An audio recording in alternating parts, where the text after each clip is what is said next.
What would you do if the people closest to you, the ones you loved and trusted most, turned on you, trying to strip away your dignity, your fortune, and your very essence? This is a story of betrayal, emotional warfare, and the unexpected strength of a woman pushed to her breaking point. Join me as I take you through a journey of pain, revenge, and ultimately, redemption. Don't forget to comment where you're watching from. Let's dive in. I've spent the last few years of my life watching everything slip through my fingers. I'm 72 now, and I'm no stranger to the weight of loneliness. When I look in the mirror, I don't see the vibrant woman I once was, full of dreams and hopes for the future. No, instead, I see a tired woman.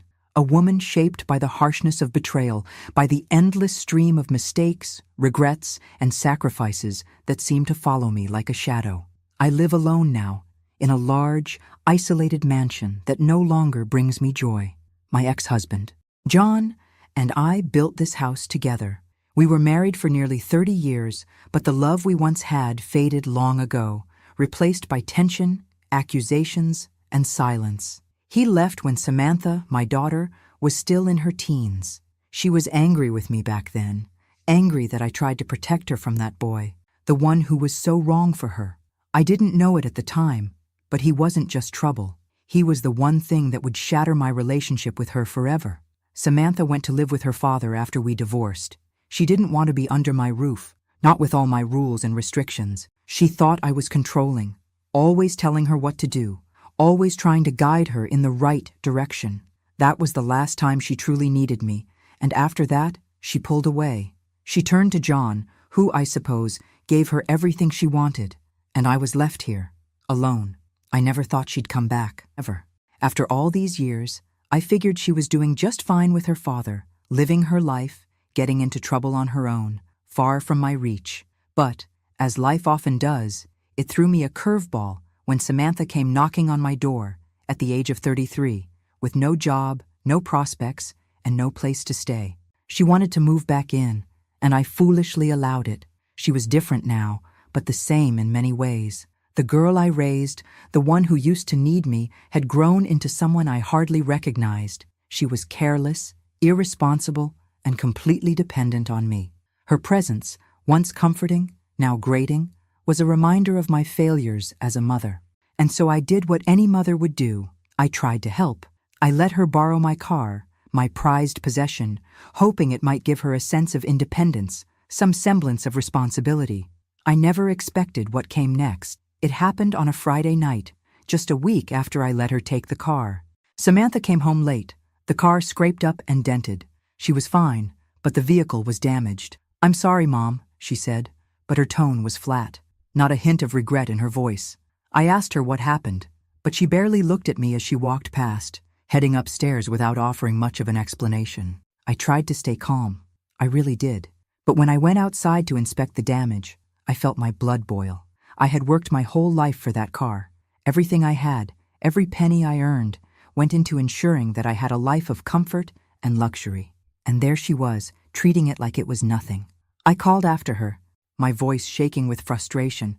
"What the hell happened to the car, Samantha?" She stopped, turned around, and for the first time in a long while, looked me dead in the eye. "It's just a car, Mom. It's not like I wrecked my life." My heart dropped. "A car? You can't even take care of the simplest things. And you still don't get it. You're not a kid anymore, Samantha. It's time to grow up." She rolled her eyes, crossing her arms.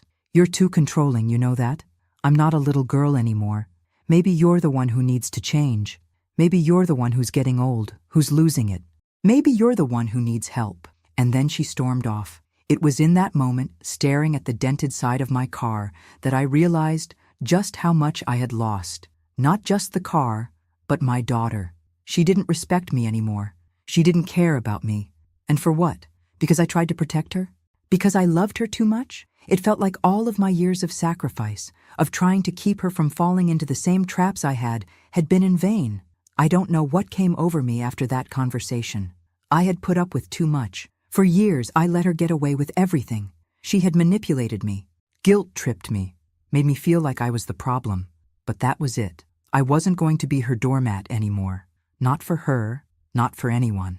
That night, as I lay in bed, staring at the ceiling, the weight of it all crushed me. I wasn't just angry. I was humiliated, heartbroken, and absolutely done. I had spent my whole life trying to make everyone around me happy, trying to fix everything that went wrong. But at what cost? Where was the respect for me? Where was the love? The next morning, I woke up with a new sense of clarity. A plan started to form in my mind, and I realized that the only way to regain control of my life, my happiness, was to make a bold move. A move that would not only shock Samantha, but also show her just how far I was willing to go to protect what was left of me. I knew what I had to do next. I didn't know how it would play out, but I was done playing the victim. It was time to take back control. The day after Samantha wrecked my car, I made a decision that changed everything. I had been trying to convince myself for years that maybe, just maybe, she would grow up, that things would get better. But I realized, in that quiet moment, as I stared out the window, that if I didn't take control of the situation now, I might lose myself entirely. I was tired of being treated like I was disposable, like I was the one who was always in the wrong. Samantha came downstairs later that morning, eyes still heavy from the night before, but she barely acknowledged me. Her usual nonchalance was in full effect. She was so used to getting away with everything. I couldn't stand it anymore. "Do you even care about this house?" I asked, my voice steely, my patience wearing thin. She turned to me, expression blank. "I care about getting a roof over my head," she muttered, grabbing a cup of coffee from the counter. "And what else? You come here, you wreck my car, and you don't even bat an eye. Do you understand how much that hurts, Samantha?" She paused, her eyes flickering with something between annoyance and guilt. But guilt didn't last long with Samantha. She scoffed, rolling her eyes. "Oh, please. You always do this. You act like everything's so important. It's just a car. It's just a little damage. Why are you so dramatic?" I felt a sharp pain in my chest. There it was again. She saw me as weak, as over-emotional, as someone she could push around. My anger rose, but I had to stay calm, had to stay focused. I couldn't let her turn the tables on me again. "Do you think that's all it is, Samantha?" I stood up, my voice steady but firm. "I work for everything I have. Everything in this house is here because I made it happen. And you come in here like you own the place, like I'm your personal ATM. I can't do this anymore. I'm done being your doormat." She looked at me, lips curling into a smirk. "So what? You're kicking me out? You're going to send me back to Dad? Do it then. I don't care." I shook my head, my heart aching at the coldness in her words. "No, Samantha. I'm giving you an ultimatum. You're staying here, and you're going to find a job. You're going to start taking responsibility for yourself. You're going to stop using me as your safety net." Her eyes widened slightly, and for a moment there was a flicker of surprise, maybe even fear. But then she crossed her arms, squaring her shoulders like she was ready for a fight. "And what if I don't? What will you do then, huh? You gonna put me out on the street?" I could feel the walls closing in around me, but I pushed through it. "If you don't get a job, Samantha, I'm selling this house. I'm moving to somewhere smaller, and I'll give you 1 month to figure it out, or you'll have to leave. I'm done supporting you like this. I've had enough." She stared at me, her lips pressed together in a thin line. I could see her mind working, processing my words. I wasn't sure if she believed me or if she thought it was some empty threat, but I meant it. For the first time in a long time, I meant it. "You can't be serious," she said, shaking her head. "You're just saying that to control me, to make me feel small, but you're not going to do it. You love this house too much. You'll never sell it." "You're wrong," I said, my voice unwavering. "I'm not doing this for you. I'm doing it for me. I can't keep living like this, pretending that everything's fine when it's not." For the first time in years, I felt like I was standing my ground. I had no idea what would happen next, but I knew I couldn't keep letting her treat me like I was invisible, like I didn't matter. Samantha stood there silent for a moment. Then, without another word, she turned and walked away. I didn't know if she was angry, confused, or just indifferent, but I didn't care. I had said what needed to be said. Later that day, I made the call. I contacted a real estate agent and started the process of selling the house. The decision felt like a weight lifting off my shoulders, but also like a door slamming shut.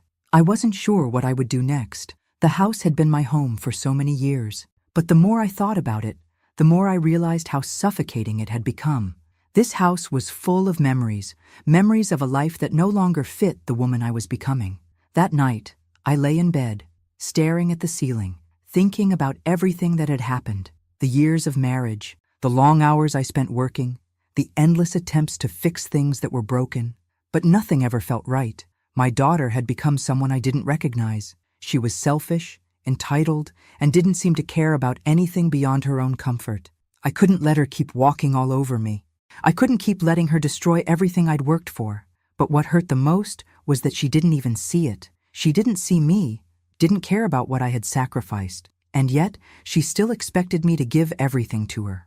I felt a fire building inside me, a resolve I hadn't felt in years. It was time to take control of my life again. I didn't know what was coming next, but I was done being passive. I wasn't going to let her or anyone else walk all over me anymore. As I closed my eyes, I realized something. This wasn't just about the house. It was about me reclaiming my power. And whatever came next, I was ready for it. But I had no idea that the storm was only just beginning. The days following my ultimatum felt like an avalanche, everything rushing downhill and threatening to crush me. Samantha barely spoke to me, retreating into her room as if I had never said a word. I knew she was angry, but she was always angry. That was her thing. She never liked being told what to do, never liked being held accountable. And yet, here I was, trying to do the one thing that could help her, force her to stand on her own 2 feet. It wasn't easy for me either. I had spent my entire life catering to the needs of others. John, Samantha, even my friends, who would call on me for advice or help, and I'd drop everything to be there. I was the one people relied on. But who relied on me? It was a bitter pill to swallow, realizing that I had never truly asked for anything in return.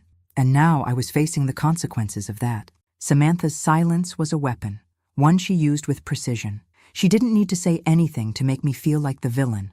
The way she avoided me, the way she refused to lift a finger around the house, it was a clear message. You don't matter, it seemed to say. But then, a week later, she made her move. John called me that evening, his voice gruff and tired, the tone instantly triggering a wave of frustration in my chest. We hadn't spoken much in recent years, aside from the occasional terse exchange over Samantha's well-being. I had always hoped that the separation between us was final, that he'd move on and leave me to do the same. But now he was on the line, and I could already hear the edge of concern in his voice. Marlene, we need to talk about Samantha, he said, his words deliberate. What about her? I replied, my patience already running thin. I've made my position clear, John. She's staying here under my roof, and she's going to get a job. I'm not a babysitter anymore. I know, but she's in a bad place, he said, his tone dropping into something more insistent. You're being hard on her. She's not the same person she used to be. She's struggling, Marlene. I think you need to reconsider your ultimatum. Struggling? I scoffed. She's 29 years old. She's not a child anymore. I've done everything I could for her, John. And look where we are now. There was a long pause on the other end of the line. Marlene, you need to understand something. She's been saying some things about you. She's worried about you. She says you're losing it, that you're not thinking clearly anymore. And she wants to make sure you're okay. I felt my stomach churn. The familiar knot of anger twisted inside me. What the hell are you talking about? She thinks maybe you need professional help, he continued, his voice a little softer, but the words hitting like daggers. She's worried you're getting old. Marlene, you're not the woman you used to be. And maybe it's time for you to take a step back and get some help, for your own good. My hands shook as I gripped the phone tighter. I had heard this before, only it wasn't coming from her. This time, it was coming from him. The man who had left me, the man who had never understood my sacrifices, my struggles, the same man who had failed me in every way possible. You think I need help? I asked, my voice low and deadly quiet. After everything I've been through, everything I've done for that child, you think I need help? I'm just saying. Maybe it's time, John insisted. She's making plans to help you get the right care, Marlene. She just wants what's best for you. I wanted to scream, to throw the phone across the room, but I couldn't. I had to hold it together. I had to show him that I wasn't the frail, confused woman he thought I was, that I was still the woman who had built everything with my own hands. I'm fine, John.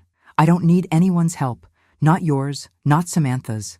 I'm perfectly capable of making my own decisions. But as I hung up the phone, my mind raced. They were plotting against me. Together. John and Samantha, working in tandem to strip me of my dignity, my freedom. They wanted to take control of my life. They thought I was old, weak, and foolish. They were wrong. And I knew that if I didn't act quickly, they would succeed. They'd force me into some facility, some place where I could be looked after, and my wealth would be theirs to manage. All of it. My hard-earned money, my future, my autonomy, gone. I couldn't let that happen. Not after everything I had endured. Not after everything I had fought for. The next day, Samantha confronted me. She stood in the kitchen, her arms folded, her expression that of someone who knew they had won. I could see the arrogance in her eyes, the belief that she was in control. She had probably imagined that I would back down, that I would apologize for my hardness, that I would go back to being the mother she could manipulate. But I wasn't the same woman anymore. I had changed, and she was about to learn that. I don't want to fight anymore. Mom, Samantha said, her voice soft and disarming. I just want you to see that I'm trying. I'm really trying. I want us to be okay. We've been through so much. I'm worried about you. I know what you're doing, I said, my voice steady. You're not trying to help me, Samantha. You're trying to control me. Just like he is. Her face faltered for just a second, but she quickly regained composure. That's not true. I love you, Mom, but you're not yourself anymore. I'm just looking out for you. I laughed bitterly. Looking out for me? Or looking out for yourself? The silence stretched between us, thick and suffocating. For the first time in years, I saw the crack in her armor. She didn't know how to respond. She had thought I'd cave in, that I'd apologize for being too controlling, but I wasn't backing down. Not this time. I was done being her victim. Done being their pawn. The next few days passed in a haze. I kept my distance from Samantha. I knew what she was planning. She had already set her sights on what she wanted. My money, my house, my life. But what she didn't know was that I had already begun to take steps of my own. I started looking into my finances, everything I had worked for, and making plans. I wasn't going to let her or John take anything from me. But even as I did, I felt a sense of dread creeping up on me. What if it was already too late? What if they had already set everything in motion? The battle had just begun, and I had no idea where it would take me. But one thing was clear. They were about to learn just how far I was willing to go to protect everything I had. The days dragged on, and every moment felt heavier than the last. I couldn't escape the overwhelming feeling that I was being suffocated by Samantha, by John, by their manipulations. It was as if the walls were closing in on me, and the only way out was to fight my way through it. Samantha, despite her earlier attempts at feigning concern, kept her distance. It was almost as if she were waiting for me to crack, to beg her for forgiveness, to let her back into my life as if everything were normal. But nothing was normal. Not anymore. She had crossed a line, and now she was no longer my daughter. She was a stranger, someone who wanted to control my life, just as John had for all those years, and I wasn't going to let her. That night I sat in the quiet of the living room, the silence of the house pressing down on me.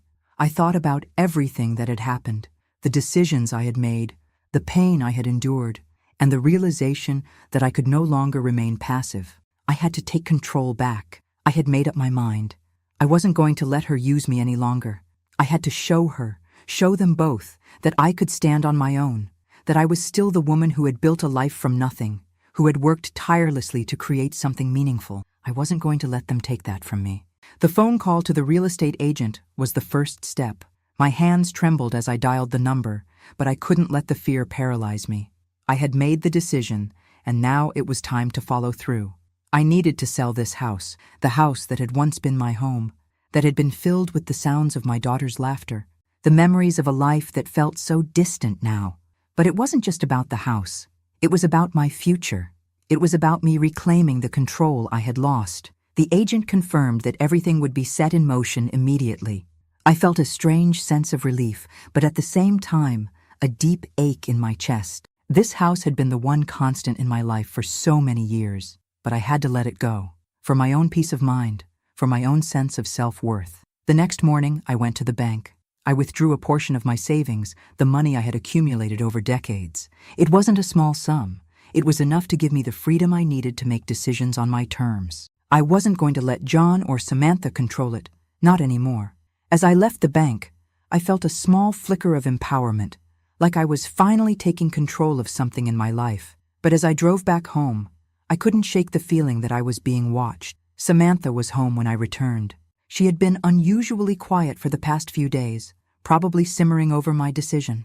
She was waiting for me in the kitchen, standing by the counter with a glass of water in hand. The moment I walked in, she spoke, her voice strained. "I know what you're doing," she said, her eyes narrowed.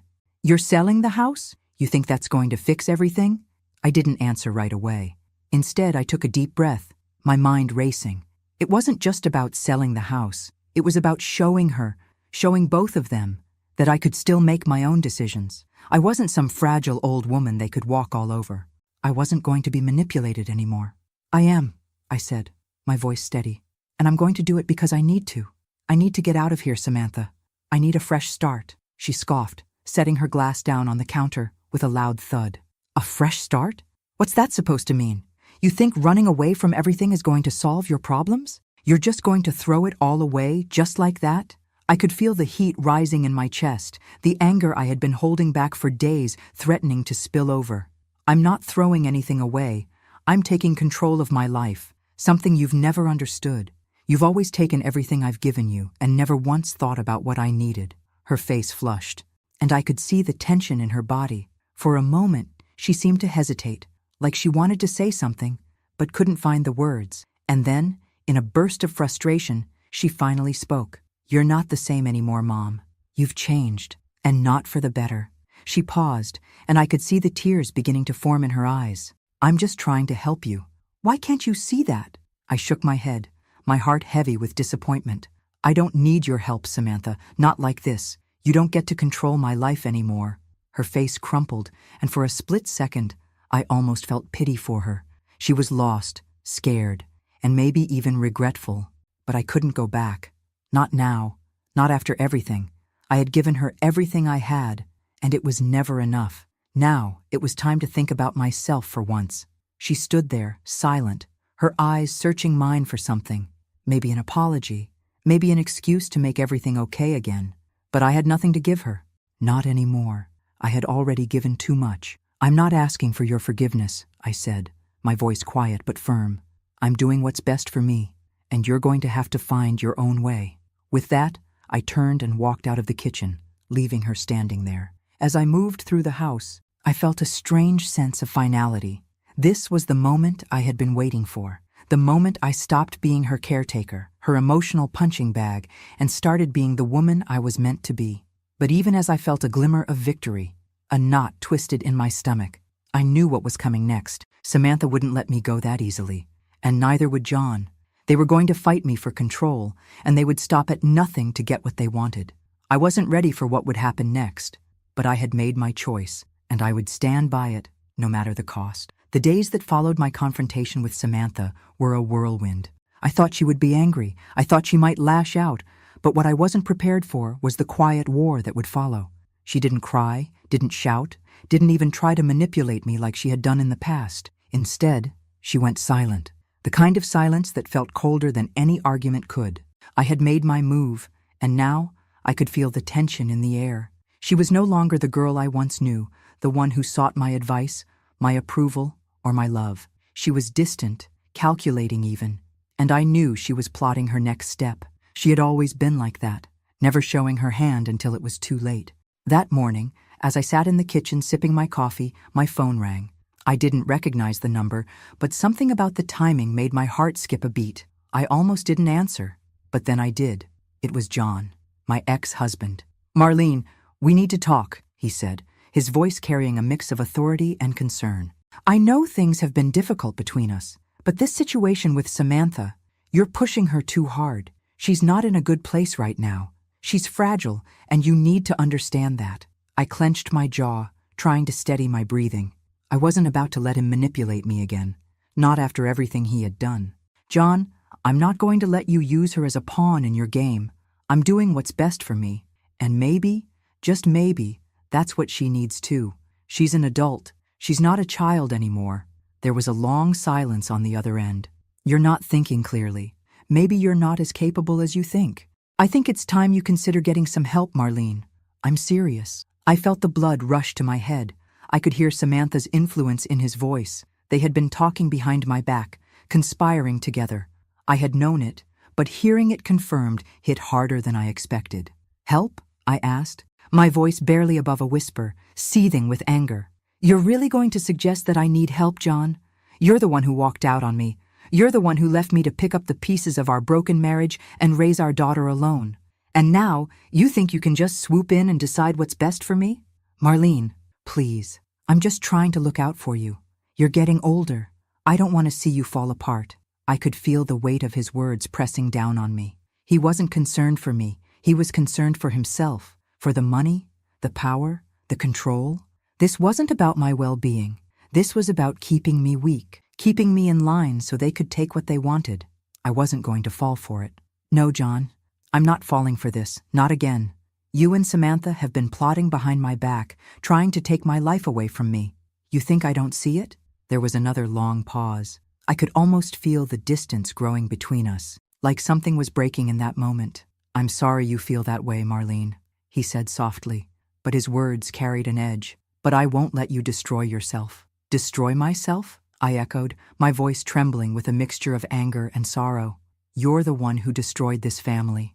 You're the one who broke everything apart. I'm not the one who needs help. You are, and if you want to help me, you'll stay out of my way. I hung up the phone before he could say another word, my heart pounding in my chest. My hands were shaking. I had never been so angry, so hurt. But something else had shifted in me. I wasn't afraid anymore. I wasn't going to let them push me around. Not this time. Samantha didn't talk to me for the rest of the day. I could tell she was planning something. She had that look in her eyes, the same one she'd had when she was a teenager, the one she used when she thought she could manipulate me into doing what she wanted. But I wasn't going to be manipulated. Not anymore. By the time evening came, I received a letter from John's lawyer. I opened it with shaking hands, my heart sinking as I read the words. The letter was a formal request to have me evaluated by a psychiatrist. It wasn't just about Samantha's concern for me anymore. It was a legal move. They were trying to take control of my life, my finances, my future. It was the first real shot fired in this battle. I read the letter several times, each time growing more enraged. They were taking it a step further. They didn't care about me. They didn't care about my well-being. They cared about power. They cared about the money. My money. The idea of them being in control of my life, my decisions, made my blood run cold. I wasn't going to let this happen. I couldn't. But what could I do? How could I fight back? I paced the living room, my mind racing.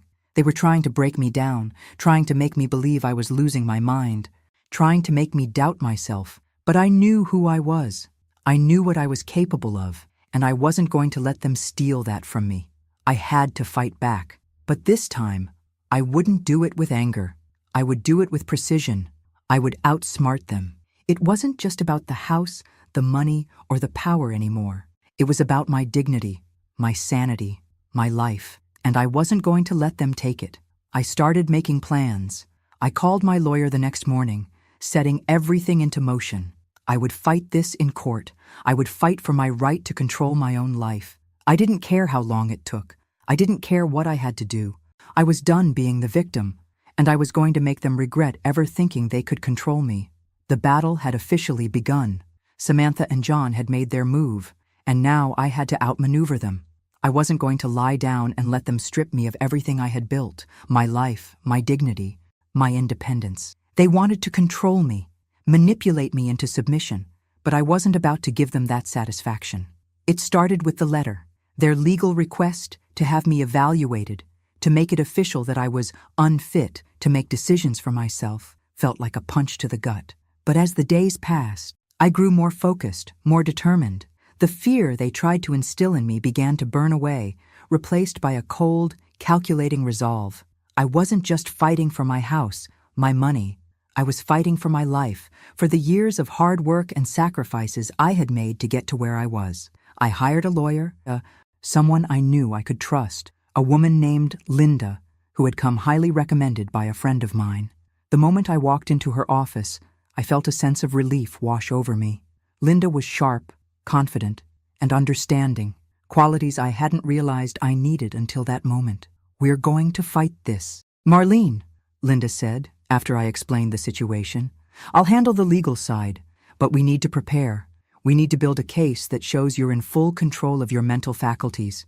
We'll need witnesses, evidence of your capacity to manage your own life. It was strange to hear her say it so matter-of-factly.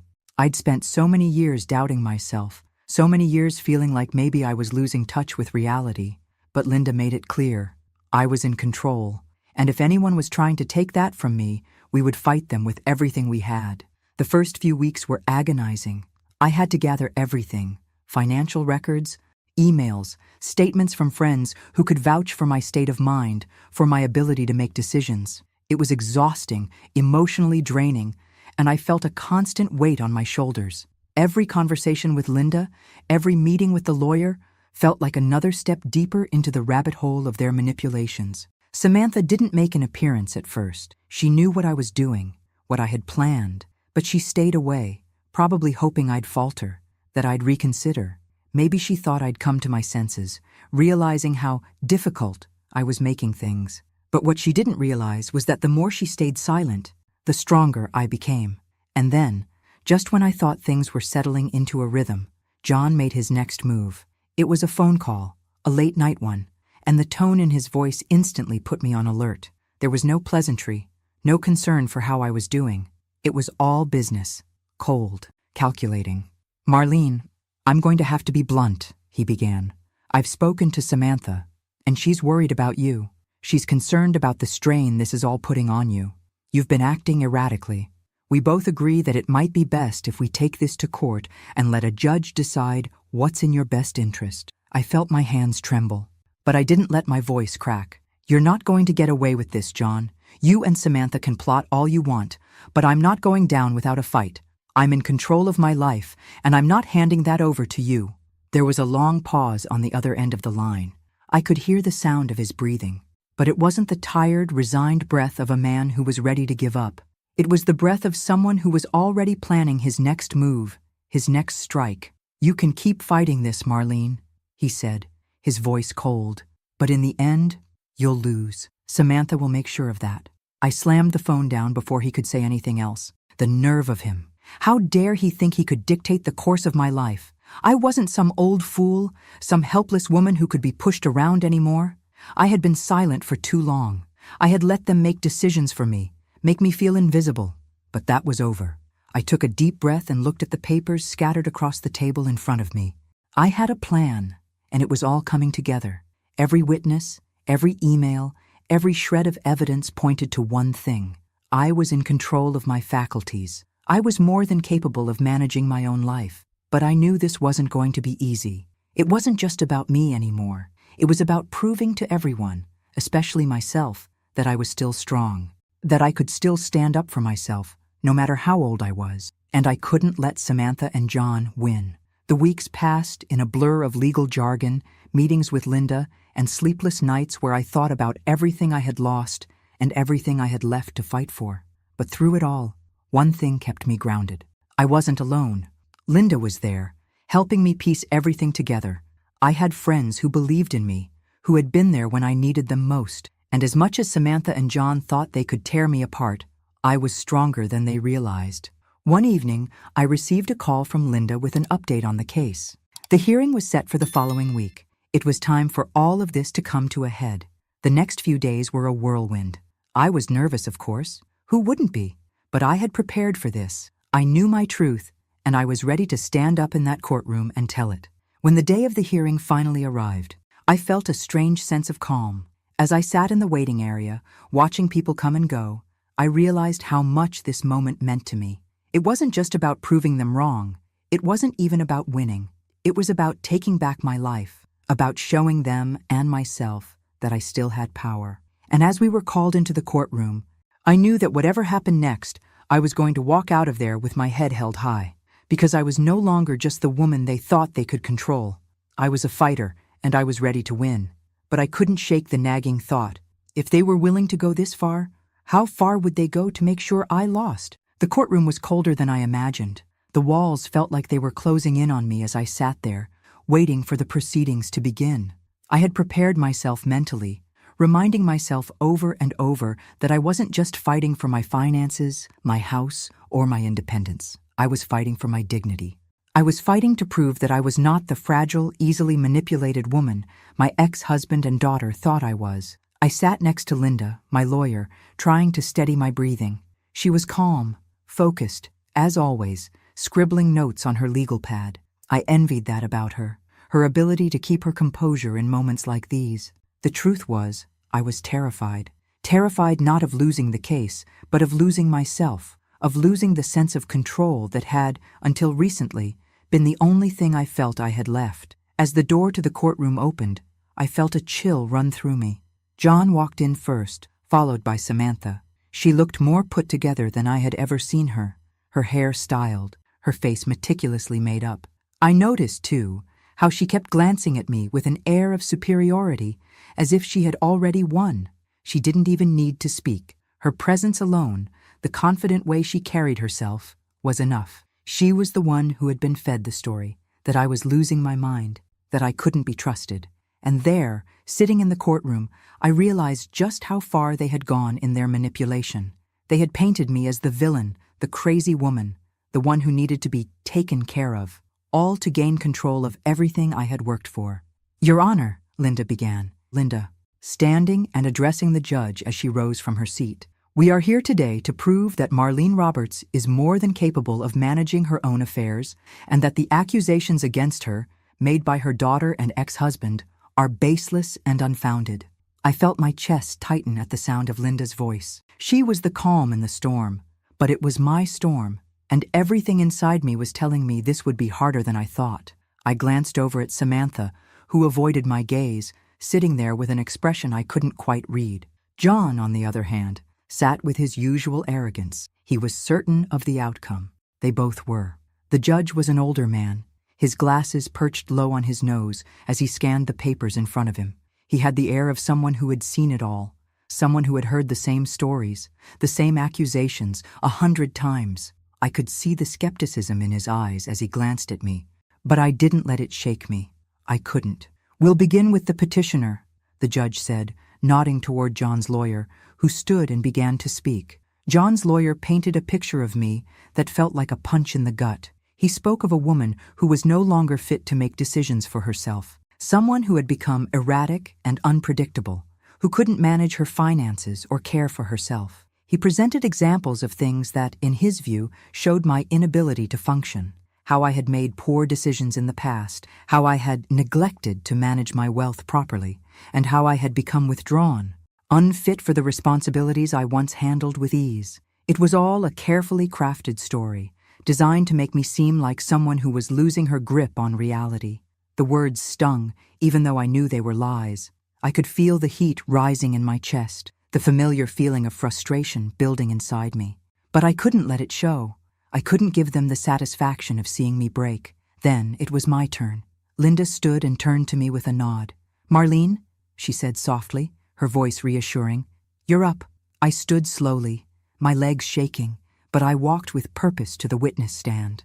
The silence in the courtroom felt deafening as I settled into the chair, the weight of everyone's gaze pressing on me.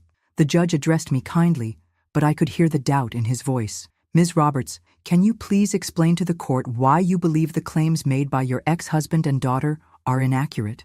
I took a deep breath, my hands resting on the edge of the witness stand, gripping it as I collected my thoughts.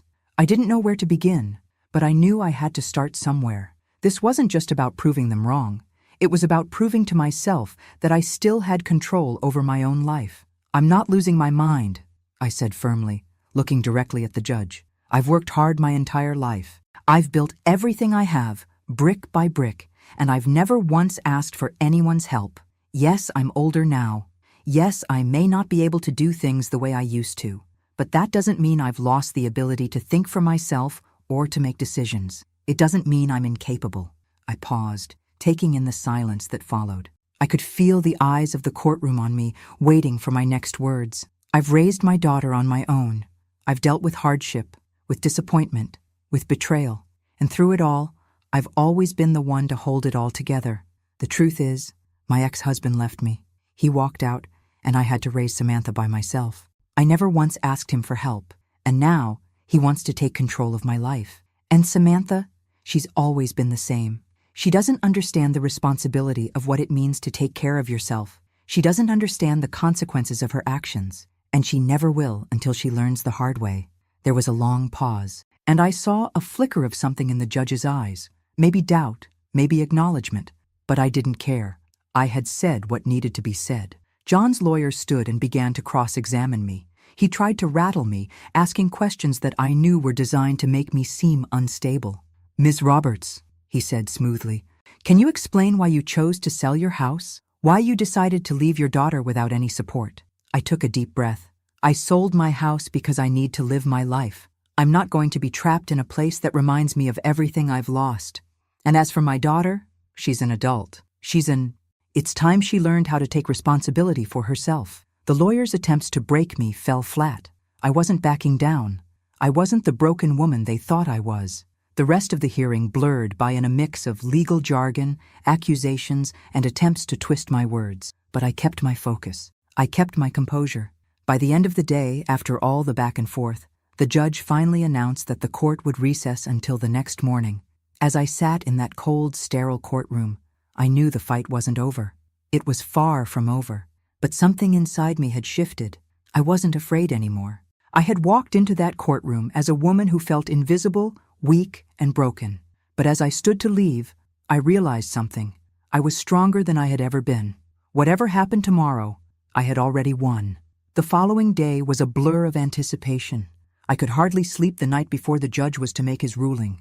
The courtroom was filled with the same tense silence I'd felt yesterday, only this time, I was steeling myself for what was to come. John, Samantha, and their lawyer sat on the other side of the room, their cold, calculating eyes watching me. I could feel the weight of their judgment, but it no longer made me shrink. I had spent so many years allowing them to control the narrative, to control how I saw myself. But now, standing here in front of them, I had learned something crucial. I was done being passive. I was done being the victim in this story.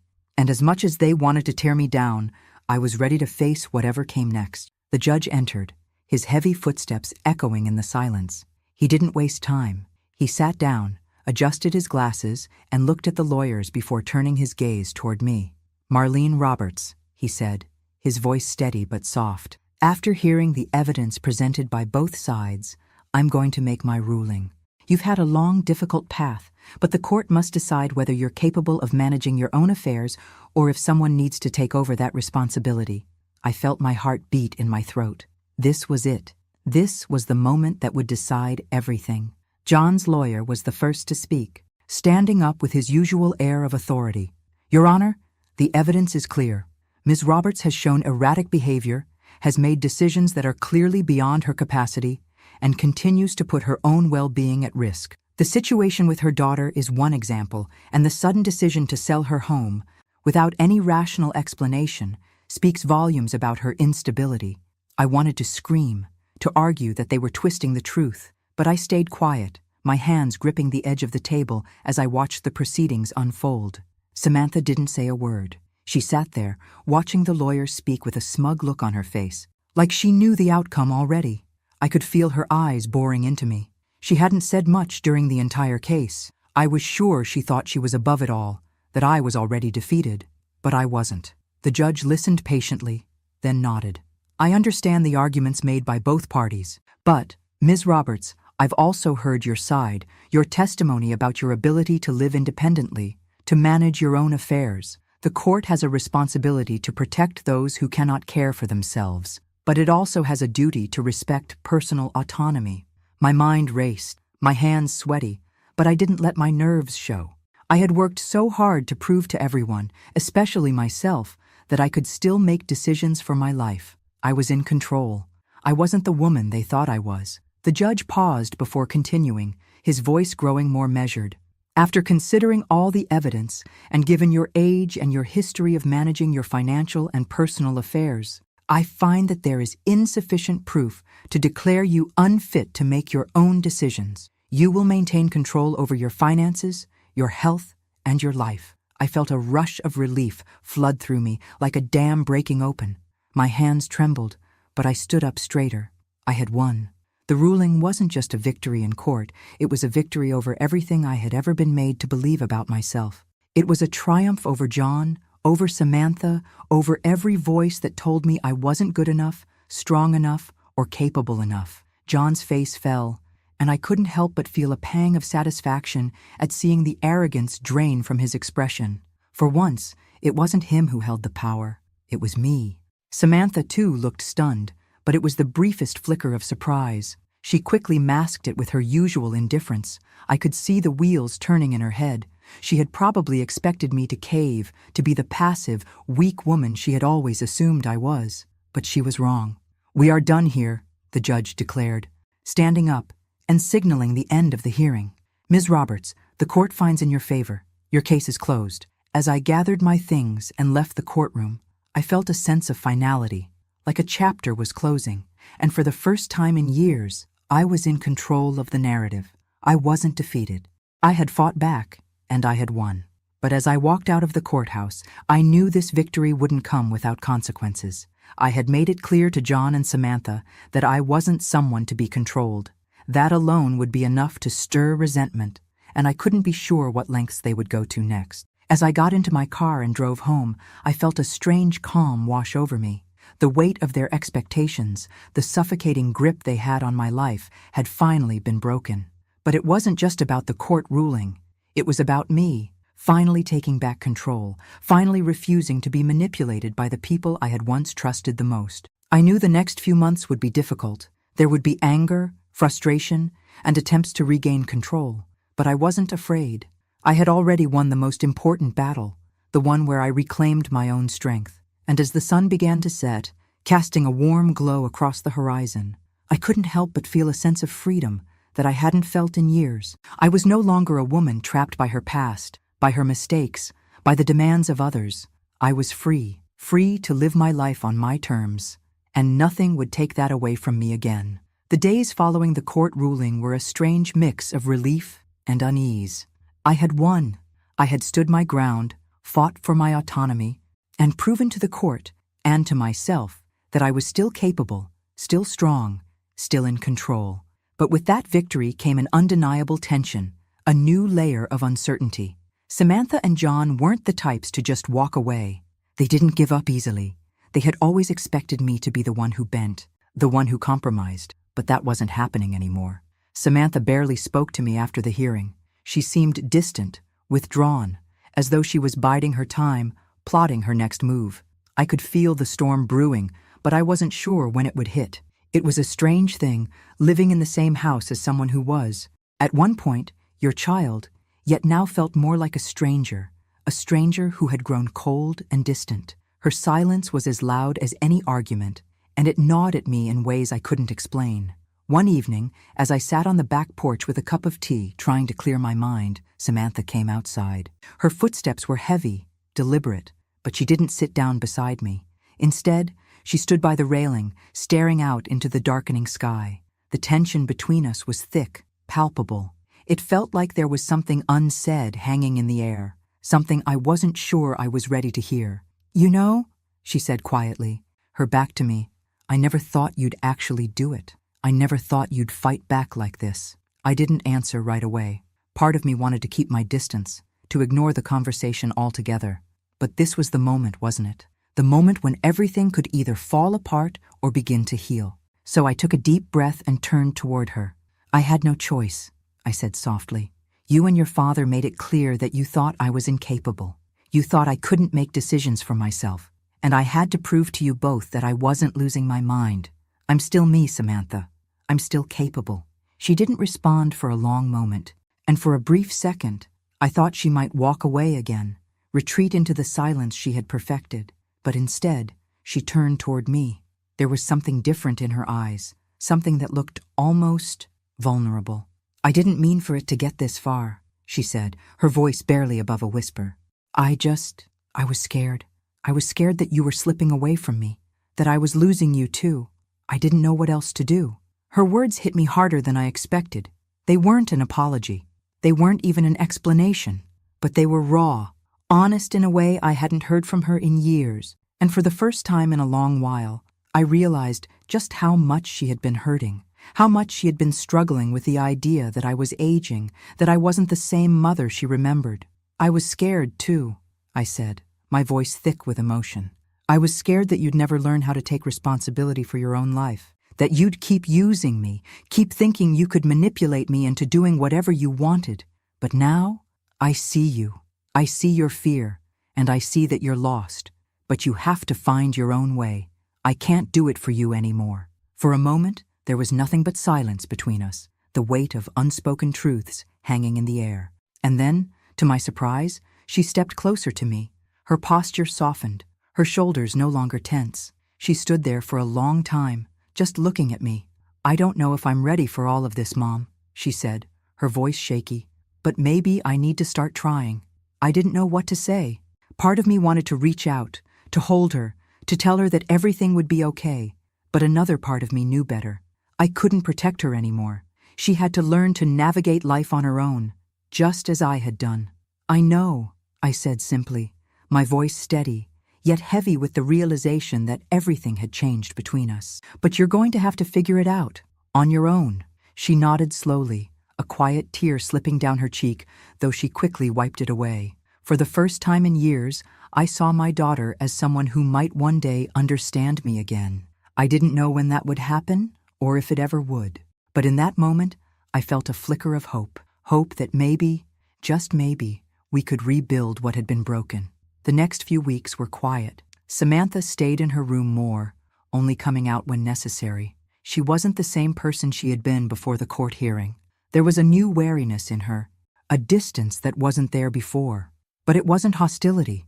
It was something else, a kind of quiet acceptance that things had changed, that she couldn't just expect me to be the same woman she had manipulated in the past. She had to find her way forward, just like I had done all these years. But it wasn't just Samantha I had to worry about. John, of course, wasn't going to let this go quietly. The lawyer he had hired had sent a few more letters, each one more threatening than the last. He wanted to try to reopen the case, to challenge the ruling. But I wasn't worried anymore. Linda had made it clear that there was no basis for an appeal. The case was closed. I had won. Still, the anxiety lingered in the back of my mind. I couldn't shake the feeling that this wasn't over, not by a long shot. They would keep coming after me, trying to break me, trying to tear me down. But I was ready for it. I had faced their lies, their manipulations, and I had fought back. I had proven to them and to myself that I was stronger than they had ever given me credit for. I wasn't going to let them take away my life, and I wasn't going to let them take away my peace. For the first time in years, I could see a future ahead of me, a future where I was in control, and no one, not John, not Samantha, was going to take that from me again. As I sat on the porch, watching the sunset with a quiet sense of resolve, I realized something. The victory wasn't just in the court ruling.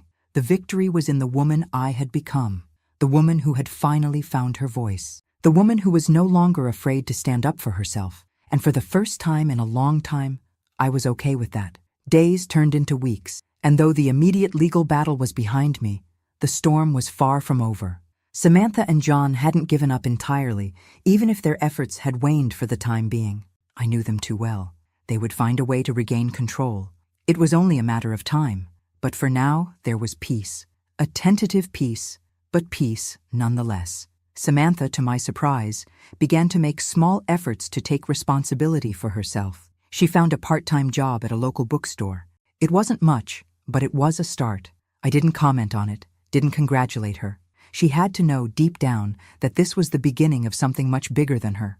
She had to learn to stand on her own, just as I had learned to stand on my own after John had left. One evening, as I sat at the kitchen table, going through some old letters I had put off reading for years, I heard her footsteps approach. She stood in the doorway, her eyes hesitant, but no longer filled with the usual arrogance. "I got a shift this weekend," she said quietly, her hands nervously twisting the hem of her sweater. "It's not much, but it's a start, right?" I looked up from the letter in front of me, meeting her gaze. Her face, which had once been so closed off and defensive, was softer now, vulnerable in a way I hadn't seen before. "It's a start," I said simply, not wanting to overstep or push her too hard. This wasn't something I could fix for her, no matter how much I wanted to. She nodded, then hesitated before taking a step closer. "Mom, I just want you to know that I didn't mean for things to get this bad. I didn't know how to handle it, and I thought I was helping, but I wasn't." Her words hit me like a wave, surprising me in their honesty. For so long, I had been the one apologizing, the one bending over backwards to make things right, to smooth over the cracks in our relationship. But hearing her admit she had been wrong, that she was willing to acknowledge the harm she had caused, was a moment I hadn't expected. "I know, Samantha," I said, my voice low but steady. "I know, and it's okay. But you have to start taking responsibility for yourself now. That's all I've ever wanted for you." She nodded again, swallowing hard. "I'm trying, Mom. I really am. I didn't know what the future would look like for us. I didn't know if things would ever go back to how they were, or if they even could. But in that moment, there was a shift, a new understanding between us, a kind of unspoken acknowledgement that we both had work to do. But at least now, she was trying, and that was more than I had ever expected from her.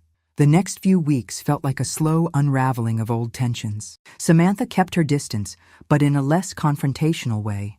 She focused on her job, spent more time away from the house, and I could see her slowly starting to change. It wasn't a dramatic shift. It wasn't an overnight transformation. But there were moments, small moments, where I saw glimpses of the person she could become. And that gave me hope. John, on the other hand, had completely retreated after the court ruling. He didn't try to contact me directly, and his lawyer stopped sending threatening letters. It was as if the weight of the legal battle had finally crushed his resolve. I would have liked to think that he was done trying to control me, that he had accepted the outcome. But I knew him too well. He never let go so easily. One afternoon, I received an unexpected phone call. It was from John's lawyer. "I just wanted to inform you that Mr. Roberts is considering selling his share of the house you once owned together," the lawyer said, his voice polite, detached. "He's legally entitled to half the property's value, and he intends to pursue it." The news hit me like a gut punch. I had already fought for so much, my independence, my dignity, my control over my life. And now it seemed John wanted to take something else from me. The house, the one place that had been mine, that I had poured everything into. It wasn't about the money, not entirely. It was about the principle. It was about John's need to remind me that he could still take something from me. I paused for a long moment, taking in the news. It would be a legal battle, no doubt. A lengthy one. He knew I couldn't afford to drag this through court again. I could feel the old familiar anxiety creeping in, but I quickly pushed it aside. I had fought this fight before, and I could do it again. "No," I said firmly. "Tell Mr. Roberts that I have no intention of selling the house. If he wants his share, he can take it to court, but I won't be bullied into giving it up." The lawyer sighed, clearly disappointed. "Very well. I'll inform him of your decision." I hung up the phone and sat in silence for a moment, my fingers clenched tightly around the receiver. I wasn't surprised by John's latest move. It was exactly what I had expected. He wasn't done yet. He wasn't going to let me have the final say. But the truth was, I wasn't backing down. I had fought for my freedom, my life, and now I would fight for the home I had built for myself. I wasn't going to let him take that from me too. The next few days were a blur of paperwork, legal consultations, and more letters from John's lawyer. It felt like I was back in the thick of it again, fighting for my right to live my life as I saw fit. But this time, it was different. This time, I was ready. I had already survived the worst of it. I had already taken back control of my life. The house, though it held memories of a painful past, was mine now, and I would defend it with everything I had. But even as I prepared for the next round of this battle, I couldn't help but feel a quiet sense of pride. I had come this far. I had survived, and I would continue to survive, no matter what John or anyone else threw at me. As I looked out the window, watching the sun set on the horizon, I realized something. This wasn't just a fight for a house, or for my finances, or for my future. It was a fight for my peace of mind, and I was ready to win. Whatever came next, I would face it head on, because I had already proven something far more important than anything else. I was in control of my own life, and that was worth everything. The fight over the house wasn't something I had anticipated after the court ruling. It felt like everything I had worked for, the peace, the quiet, the stability I had fought to reclaim, was slowly slipping through my fingers. John had made it clear that he wasn't ready to walk away just yet. And this time, it wasn't just about him or Samantha trying to manipulate me. This was about his greed, his desire to always have control over something, no matter what it took. I had already made my decision. I wasn't going to sell. I couldn't, not after everything I had gone through. This house, this place, was my last piece of independence. It wasn't just a building. It was a symbol of everything I had fought for. But as the days passed, and John's lawyer sent one letter after another, I began to feel the pressure mounting. I had to respond. I had to fight back, or I would lose everything I had worked so hard to rebuild. I didn't know how long I could go on like this. The legal costs were eating away at me, and the constant barrage of letters and threats was wearing me down. I had been through this before, but this time felt different. This time, it wasn't just about me. It was about my future, my peace, and the life I wanted to lead. I had spent too many years being dragged through the mud by people who couldn't understand that I was capable of making my own decisions. Samantha remained quiet, as she had for weeks. She still hadn't fully come to terms with the changes between us. I could see the weight of the situation on her, but she didn't know how to handle it. She had always been the one in the background, the one who relied on me, who manipulated the situation to fit her needs. Now, she had to face the consequences of her actions. One afternoon, after a particularly stressful phone call with my lawyer, I found myself standing on the porch again, staring out at the garden. The peacefulness of it seemed so distant, almost surreal in the midst of everything happening. I had spent so many years trying to protect my daughter, trying to make things right for her, for us, but I was beginning to realize that the life I had wanted for her, the one I had dreamed of, was slipping away. I couldn't protect her anymore. She had to learn to stand on her own. I wasn't prepared for the knock on the door that evening. When I opened it, I found Samantha standing there, her face puffy from crying. For a moment, I felt a pang of concern, but then she spoke, and her words caught me off guard. "I'm sorry," she said, her voice trembling. "I've been an idiot. I've hurt you, and I didn't even realize it." I didn't know what to say. I had spent so many years trying to reach her, trying to make her see the consequences of her choices, but it had never gotten through. And now, here she was, finally admitting she was wrong. "I've been selfish," she continued, her eyes wet with unshed tears. "I've been so caught up in my own issues, in my own fear of losing you, that I didn't even stop to think about what you've been through. I didn't see that you were just trying to protect me, trying to do what was best for me. And I'm sorry for all the times I made you feel like you didn't matter. You do matter. You matter more than anything." I didn't know how to respond. I had been waiting for this moment, but now that it was here, I wasn't sure if I could let go of the anger, the hurt, the years of frustration. But there was something in her eyes, something in the way she spoke, that made me believe she was finally starting to understand. "I don't expect you to forgive me," she added, wiping her eyes, "but I want to try. I want to fix things. I want to be the daughter you deserve." There was a silence between us, the weight of everything we had been through hanging in the air. But for the first time in years, I felt like there was a possibility of healing. Maybe it wouldn't be easy, maybe it wouldn't happen overnight, but this was the start of something new. "I don't know if I can just forget everything, Samantha," I said softly, my voice thick with emotion. "But I'm willing to try. We'll take it one step at a time." She nodded, and for the first time in a long time, I saw a glimmer of the person I had always hoped she would be. Not perfect, not without faults, but someone who could learn, who could grow. The next few weeks were quieter. Samantha began working harder at her job, showing up on time, taking more responsibility. It wasn't easy for her. She stumbled, she made mistakes, but each time she got up, tried again, and took another step forward. I saw the change, even if it was slow. It wasn't perfect, but it was progress. Meanwhile, John continued his attempts to force me into selling the house. Each letter from his lawyer felt like another blow, another attempt to break my resolve, but I didn't let it shake me. I wasn't going to give up. Not this time. I knew that I couldn't change the past. I couldn't undo the years of mistakes and regrets that had led us here.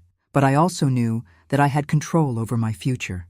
And if that meant standing firm against John, against Samantha, against anyone who tried to take my peace away, then I would do it. One day, as I sat at the kitchen table with a cup of tea, I picked up the latest letter from John's lawyer. I had already prepared myself for this moment. I wasn't going to back down. I folded the letter, set it aside, and turned my attention to the window, watching the sunlight filter through the trees in the garden. For the first time in a long time, I felt a sense of calm settle over me. I had fought for everything I had. I had fought for my life, my dignity, and my freedom. And I wasn't about to let anyone take that from me. Not now, not ever. As the days went by, I felt the weight of the past slowly lifting. I had my daughter back, in a way. I had my life back, and I was no longer afraid of the future. Whatever came next, I was ready for it. Because this time, I wasn't just surviving. I was living, and nothing, no one, could take that away from me.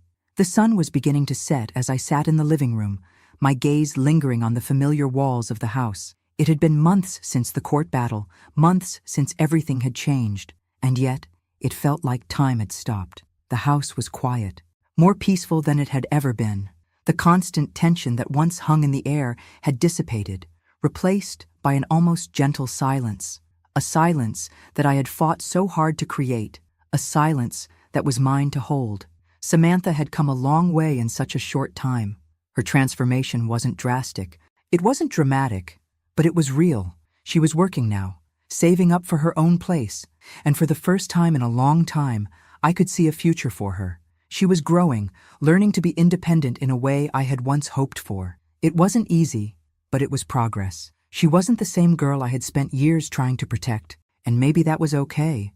She had to find her own way, just as I had done. I couldn't carry her anymore. The peace we had now wasn't perfect. There were still awkward silences, lingering resentment in the air every now and then. But there was a mutual understanding, an acceptance that things had changed. Samantha no longer viewed me as an obstacle or someone to be manipulated.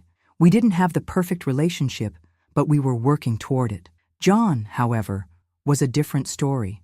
Though he had stepped back from his legal pursuits for the time being, I knew better than to believe he was truly done. He hadn't given up on trying to get me to sell the house, to sell my life, but I had already proven to him, and to myself, that I was no longer the same woman I had been when he left. He had no control over me anymore. I had fought for my right to live independently, and I wasn't going to let him take that from me. Not now, not ever. I stood from the couch and walked over to the window, staring out at the garden. It was a small, quiet place, but it was mine. And for the first time in a long time, I felt a sense of gratitude for it. The flowers I had planted with my own hands, the trees that had grown taller with each passing year, it was all mine, a testament to the life I had built, a life that I had fought for, against all odds. A knock at the door pulled me from my thoughts. I turned, hesitant at first, but then I recognized the familiar face standing in the doorway. It was Samantha. She was holding a small box in her hands, looking a little nervous. "Mom, can I come in?" she asked, her voice softer than usual. I nodded, stepping aside to let her in. She hesitated for a moment before entering, her eyes glancing around the room. There was a brief silence before she spoke again, the box still clutched in her hands. I found something," she said, her voice tinged with uncertainty. "It's from when I was little. I thought you might want to see it." I looked at her curiously, as she placed the box gently on the coffee table. The moment she opened it, a wave of memories flooded my mind. Inside, there were old photographs, pictures of Samantha and me from when she was a child, from a time before the pain, before the distance between us grew. There was one of us at the beach, her smile wide as she held up a seashell she had found. Another of her sitting on my lap, both of us laughing. They were moments I had long forgotten, moments before everything became so complicated. I swallowed hard, feeling a lump in my throat. For a second, I couldn't find the words. Seeing these pictures, these glimpses of the mother and daughter we once were, stirred something deep within me. I had been so focused on the hurt, the betrayal, that I had forgotten the good, the love we had shared. "I remember this," I said quietly, picking up the photo of us at the beach. "You were so happy. We were so happy." Samantha nodded, her eyes softening. "I know. I remember it too, Mom. I miss that. I miss us." The words hung in the air between us, heavy with the weight of everything we had been through, but also filled with the potential of what we could still become. I could see the sincerity in her eyes. She was trying, really trying. And for the first time in so long, I felt a sense of hope that we could rebuild, even if it meant starting from scratch. I miss that too, I replied, my voice barely above a whisper. But we can still have something. We can still find a way back. She sat down beside me on the couch, and for the first time in a long time, we were just mother and daughter again. We didn't have all the answers. We didn't have the perfect relationship, but we had each other, and that was enough for me. The silence between us wasn't uncomfortable this time. It was peaceful. As we sat together, looking at the old photographs, I realized that I had something I hadn't had in years: peace. I had fought for it, and I had won. The future was still uncertain. There would be challenges ahead, and the road wouldn't always be easy. But I had proven to myself, to John, and to Samantha, that I was strong, that I was capable, that I was the one in control of my life, and whatever came next, I would face it on my own terms. With my daughter by my side, we were no longer just mother and daughter. We were two women who had learned to stand on our own, who had been through hell and come out stronger. Together, we would build a new future, one step at a time. And as the sun set on another day, I knew that the worst was behind me. The battle was over, and now, finally, I could rest, because I had won. Thanks for listening. Don't forget to subscribe and feel free to share your story in the comments. Your voice matters.